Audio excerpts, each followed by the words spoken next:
Hello बच्चों। चलिए प्रश्न को समझते हैं। रेडियो एक्टिव विघटन में कौन कौन से विकिरण प्राप्त होते हैं? इनमें से किस विकिरण के मार्ग में विद्युत क्षेत्र का प्रभाव नहीं पड़ता है? मुख्य अवधारणा में हम देख सकते हैं कि रेडियो एक्टिव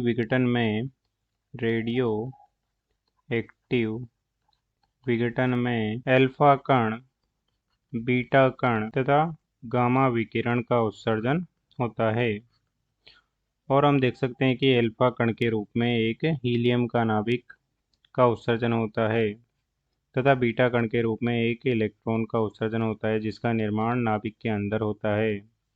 तथा गामा विकिरण एक विद्युत चुंबकीय विकिरण है जिससे कि एक नाभिक उच्च ऊर्जा स्तर से निम्न ऊर्जा स्तर में संक्रमित होता है तथा अपनी अस्थिर ऊर्जा को त्याग कर स्थिर अवस्था में ग्रहण करता है।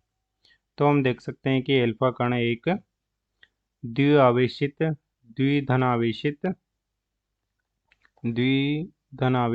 धनावेशित हीलियम का नाभिक है तथा बीटा कण एक इलेक्ट्रॉन है अर्थात यह ऋणावेशित कण है। जबकि गामा विकिरण एक द्रव्यमान रहित तथा अनावेशित अर्थात आवेश रहित विकिरण। अब चलिए प्रश्न को हल करते हैं। प्रश्न में दिया गया है कि कौन कौन से विकिरण प्राप्त होते हैं। तो हम देख सकते हैं कि अल्फा विकिरण, बीटा विकिरण तथा गामा विकिरण प्राप्त होते हैं हमें रेडियो एक्टिव पदार्थ से। तथा इन रेडियो एक्टिव पदार्थ को जब विद्युत क्षेत्र में इस प्रकार से ऋण तथा धनात्मक प्लेटों के बीच में रेडियो एक्टिव स्रोत को लगाया जाता है तो वे अलग अलग हो जाते हैं।